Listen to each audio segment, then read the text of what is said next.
نبی کریم صلی اللہ علیہ وسلم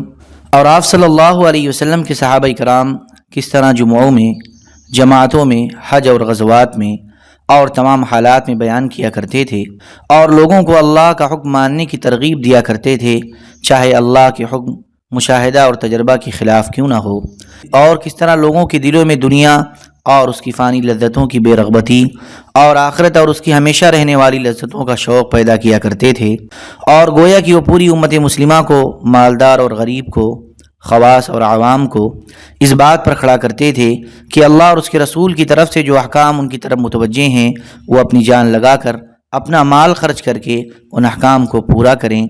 اور وہ امت مسلمہ کو فانی مال اور ختم ہو جانے والے سامان پر کھڑا نہیں کرتے تھے۔ حضرت محمد رسول اللہ صلی اللہ علیہ وسلم کا پہلا بیان۔ حضرت ابو سلمہ بن عبد الرحمن بن عوف رضی اللہ عنہما فرماتے ہیں، حضور صلی اللہ علیہ وسلم نے مدینہ میں سب سے پہلا بیان فرمایا۔ اس کی صورت یہ ہوئی کہ آپ صلی اللہ علیہ وسلم نے کھڑے ہو کر پہلے اللہ کی شان کے مطابق حمد و ثنا بیان کی، پھر فرمایا، اما بعد، اے لوگو، اپنے لیے آخرت میں کام آنے کے لیے نیک اعمال کا ذخیرہ آگے بھیجو۔ تم اچھی طرح جان لو، تم میں سے ہر آدمی نے ضرور مرنا ہے اور اپنی بکریاں بغیر چرواہے کے چھوڑ کر چلے جانا ہے، پھر اس کے اور اس کے رب کے درمیان نہ کوئی ترجمان ہوگا اور نہ کوئی دربان، اور اس کا رب اس سے پوچھے گا، کیا میرے رسول نے تیرے پاس آ کر میرا دین نہیں پہنچایا تھا؟ کیا میں نے تجھے مال نہیں دیا تھا اور تجھ پر فضل و احسان نہیں کیا تھا؟ اب بتا، تو نے اپنے لیے یہاں کیا آگے بھیجا ہے؟ چنانچہ وہ دائیں بائیں دیکھے گا تو اسے کوئی چیز نظر نہ آئے گی، پھر وہ اپنے سامنے دیکھے گا تو اسے جہنم کے سوا اور کچھ نظر نہ آئے گا۔ لہذا تم میں سے جو اپنے آپ کو جہنم کی آگ سے کھجور کا ایک ٹکڑا دے کر ہی بچا سکتا ہے، اسے چاہیے کہ وہ یہ ٹکڑا دے کر ہی خود کو بچا لے، اور جسے کچھ نہ ملے تو وہ اچھی بات بول کر ہی خود کو بچا لے، کیونکہ آخرت میں نیکی کا بدلہ 10 گنا سے لے کر 700 گنا تک ملے گا۔ والسلام علی رسول اللہ ورحمۃ اللہ وبرکاتہ۔ حضور صلی اللہ علیہ وسلم نے ایک مرتبہ پھر بیان فرمایا اور ارشاد فرمایا، بات یہ ہے کہ تمام تعریفیں اللہ کے لیے ہیں، میں اس کی تعریف کرتا ہوں اور اس سے مدد طلب کرتا ہوں۔ ہم اپنے نفس کے اور برے اعمال کے شرور سے اللہ کی پناہ چاہتے ہیں۔ جسے اللہ ہدایت دے دے اسے کوئی گمراہ کرنے والا نہیں، اور جسے گمراہ کر دے اسے کوئی ہدایت دینے والا نہیں، اور میں اس بات کی گواہی دیتا ہوں کہ اللہ کے سوا کوئی معبود نہیں، وہ اکیلا ہے، اس کا کوئی شریک نہیں۔ سب سے اچھا کلام اللہ کی کتاب ہے۔ وہ آدمی کامیاب ہو گیا جس کے دل کو اللہ نے قرآن سے مزین کیا اور اسے کفر کے بعد اسلام میں داخل کیا، اور اس آدمی نے باقی تمام لوگوں کے کلام کو چھوڑ کر اللہ کی کتاب کو اختیار کیا۔ یہ اللہ کی کتاب سب سے عمدہ اور سب سے زیادہ بلیغ کلام ہے۔ جو اللہ سے محبت کرے تم اسے محبت کرو، اور تم اللہ سے محبت اس طرح کرو کہ سارے دل میں رچ جائے، اور اللہ کے کلام اور اس کے ذکر سے مت اکتاؤ، اور قرآن سے اعراض نہ کرو ورنہ تمہارے دل سخت ہو جائیں گے، کیونکہ اللہ تبارک و تعالی اعمال میں سے جو کچھ پیدا کرتے ہیں اس میں سے بعض اعمال کو چن لیتے ہیں، پسند کر لیتے ہیں۔ چنانچہ اللہ تبارک و تعالی نے اپنی کتاب کا نام پسندیدہ عمل، پسندیدہ عبادت، نیک کلام اور لوگوں کو حلال و حرام والا جو دین دیا گیا ہے اس میں سے نیک عمل رکھا ہے۔ لہذا تم اللہ کی عبادت کرو اور اس کے ساتھ کسی چیز کو شریک نہ کرو، اور اس سے ایسے ڈرو جیسے اس سے ڈرنے کا حق ہے، اور تم لوگ اپنے منہ سے جو نیک اور بھلی باتیں بولتے ہو ان میں سے تم اللہ سے سچ کہو، اور اللہ کی رحمت کی وجہ سے تم ایک دوسرے سے محبت کرو۔ اللہ تعالیٰ اس بات سے ناراض ہوتے ہیں کہ ان سے جو عہد کیا جائے اسے توڑا جائے۔ والسلام علیکم ورحمۃ اللہ وبرکاتہ۔ حضور صلی اللہ علیہ وسلم کا خطبہ جمعہ۔ حضرت سعید بن عبد الرحمن جمحی رحمۃ اللہ علیہ کہتے ہیں، مجھے یہ خبر پہنچی ہے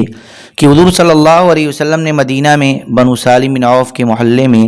جو سب سے پہلا جمعہ پڑھایا تھا اس میں یہ خطبہ دیا تھا، تمام تعریفیں اللہ کے لیے ہیں، میں اس کی تعریف کرتا ہوں، اس سے مدد مانگتا ہوں، اس سے مغفرت چاہتا ہوں، اور اس سے ہدایت طلب کرتا ہوں، اور اس پر ایمان لاتا ہوں اور اس کا انکار نہیں کرتا، بلکہ جو اس کا انکار کرتا ہے اسے دشمنی رکھتا ہوں۔ میں اس بات کی گواہی دیتا ہوں کہ اللہ کے سوا کوئی معبود نہیں، وہ اکیلا ہے، اس کا کوئی شریک نہیں، اور حضرت محمد صلی اللہ علیہ وسلم اس کے بندے اور رسول ہیں۔ انہیں اللہ نے ہدایت، نور اور نصیحت دے کر اس وقت بھیجا جبکہ رسولوں کی آمد کا سلسلہ رکا ہوا تھا، اور علم بہت کم ہو گیا تھا اور لوگ گمراہ ہو چکے تھے اور زمانے میں خیر و برکت نہیں رہی تھی اور قیامت قریب آ چکی تھی اور دنیا کا متعینہ وقت پورا ہونے والا تھا۔ اب جو اللہ اس کے رسول کی اطاعت کرے گا وہ ہدایت والا ہوگا، اور جو ان دونوں کی نافرمانی کرے گا وہ بچلا ہوا اور کوتاہی کا مرتکب ہوگا اور بڑی دور کی گمراہی میں جا پڑے گا۔ میں تمہیں اللہ سے ڈرنے کی وصیت کرتا ہوں۔ ایک مسلمان دوسرے مسلمان کو جن باتوں کی تاکید کرتا ہے ان میں سب سے بہتر بات یہ ہے کہ اسے آخرت کی ترغیب دے اور اللہ سے ڈرنے کا حکم دے، لہذا تم ان تمام کاموں سے بچو جن کے بارے میں تمہیں اللہ نے اپنی ذات سے ڈرایا۔ اس سے بہتر کوئی نصیحت نہیں، اس سے بہتر کوئی یاد دہانی نہیں۔ اپنے رب سے ڈر کر تقوی پر عمل کرنا ان تمام چیزوں کے حاصل ہونے کے لیے سچا مددگار ہوگا جنہیں تم آخرت میں چاہتے ہو، اور جو محض اللہ کی رضا کی نیت سے لوگوں کے سامنے بھی اور ان سے چھپ کر بھی اپنے اور اپنے رب کے درمیان کے معاملے کو ٹھیک کر لے گا تو یہ اس کے لیے دنیا میں ذکر خیر کا ذریعہ ہوگا اور موت کے بعد ذخیر آخرت ہوگا۔ جبکہ آدمی کو آگے بھیجے ہوئے اپنے اعمال کی بہت زیادہ ضرورت ہوگی، اور جو اپنے اور اپنے رب کے درمیان کے معاملے کو ٹھیک نہیں کرے گا وہ تمنا کرے گا کاش میرے اور میرے آگے بھیجے ہوئے برے اعمال میں بہت زیادہ مسافت ہوتی۔ اور اللہ تبارک و تعالیٰ تمہیں اپنی ذات کے غصے اور سزا سے ڈراتا ہے، اور اللہ بندوں پر بہت مہربان ہے۔ اللہ اپنی ہر بات کو سچ کر دکھاتے ہیں اور اپنے وعدے کو پورا کرتے ہیں، ان کے وعدے کے خلاف نہیں ہو سکتا، کیونکہ خود اللہ تبارک و تعالیٰ نے فرمایا ہے ما يبدل القول لدي وما انا بظلام للعبید، میرے یہاں وہ بات وعید مذکور کی نہیں بدلی جاوے گی، اور میں اس تجویز میں بندوں پر ظلم کرنے والا نہیں ہوں، لہذا دنیا اور آخرت کے تمام معاملات میں خفیہ اور اعلانیہ طور سے اللہ سے ڈرو، کیونکہ جو اللہ سے ڈرے گا اللہ اس کی تمام برائیوں کو مٹا دے گا اور اسے اجر عظیم عطا فرمائے گا، اور جو اللہ سے ڈرے گا اسے بہت بڑی کامیابی ملے گی، اور اللہ کا ڈر ہی اس کے غصہ، اس کی سزا اور ناراضگی سے بچاتا ہے، اور اللہ کے ڈر سے ہی چہرے قیامت کے دن سفید ہوں گے اور رب عظیم راضی ہوں گے اور درجے بلند ہوں گے، لہذا تم تقوی میں سے پورا حصہ لو اور اللہ کی جناب میں کوتاہی نہ کرو۔ اللہ نے تمہیں اپنی کتاب کا علم عطا فرمایا ہے اور اپنا راستہ تمہارے لیے واضح کیا تاکہ اللہ کو سچوں اور جھوٹوں کا پتہ چل جائے، اور لوگوں کے ساتھ اچھا سلوک کرو جیسے اس نے تمہارے ساتھ کیا ہے، اور اللہ کے دشمنوں سے دشمنی رکھو اور اللہ کے دین کے لیے خوب محنت کرو جیسے کہ محنت کرنے کا حق ہے۔